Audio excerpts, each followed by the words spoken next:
But So during the first Jewish revolt, some of the rebels escaped to the Rock of Masada, which was said to be built by King Herod. I'm not sure how true that is, but anyway, the Roman formed a siege around Masada, and according to Josephus, the Jewish historians, the defenders of Masada committed suicide rather than submit to the Romans. Now, you co-directed the excavation of the Roman siege works at Masada. Were your findings in line with the story that Josephus told, or did you find something different? Right. So, thank you, by the way. That's exactly right. And Herod the Great did originally build the fortress on top of Masada. One of the Hasmoneans reportedly was the first to fortify the top of the mountain, but apparently when Herod built his buildings on top, he obliterated everything that was already there. So what we found actually is very consistent with Josephus's description. But here, thank you for showing the photo, by the way. But here you have to distinguish between Josephus's description of the siege and there's our siege camp. That's right. That's Camp F. You have to distinguish between Josephus's description of the siege and his description of the actual fall of the mountain. The siege, of course, is the process by which the Romans take the mountain, which means they encircle the mountain with a wall, what's called a circumvallation wall, to make sure nobody can escape and nobody can get in to help. They build a series of camps surrounding the base of the mountain to house their troops. And then they build an assault ramp going up the western side of the mountain so that they can get their siege machinery, basically a battering ram, into place to batter through the fortification wall at the top. And Josephus describes all of that, and it is remarkably consistent with what we see in the archaeological record. Where the debates are, the debates concern the fall of the mountain, right? So what happens at the end of the siege? How did the mountain fall to the Romans? And here is where Josephus describes, as you said, this kind of mass suicide of all of the Jews on top of the mountain. And do we have archaeological evidence that such an event occurred?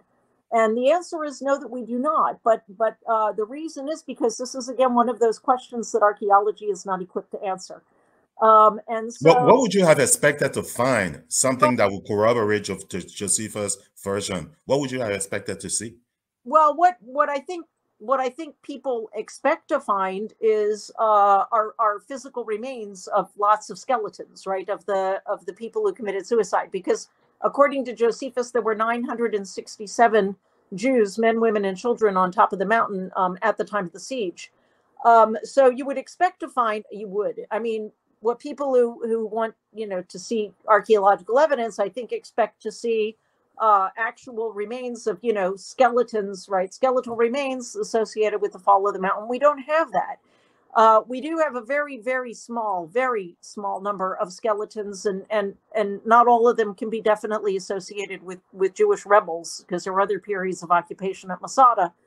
And so, when Yigael Yadin, who was the famous Israeli archaeologist who excavated the top of Masada in the 1960s, when he excavated and did not find remains of, lots and lots of skeletons, but he thought Josephus's account was accurate.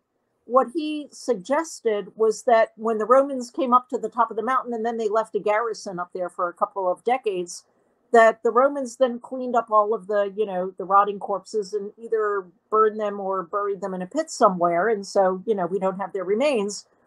But let's assume the opposite. Let's assume that there is no mass suicide. Let's assume that the Romans come up and some of the Jews are killed and others are led away into slavery. Maybe some of them even did commit suicide. Who knows? But anyway, there's no mass suicide, let's assume.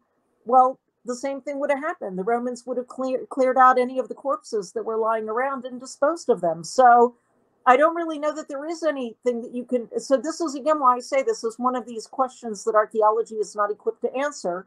And it's really what I like to, explain to people is it really comes down to a matter of how you interpret and evaluate Josephus as an historian, right? Is he reliable? Is he not reliable? Did he invent stuff? Did he not invent stuff? Did he embellish? It comes down to that, right? So I'm an archaeologist. I'm not a Josephus specialist. So I can tell you, what the limitations of the archaeology are, but Josephus specialists disagree on how reliable Josephus's testimony is.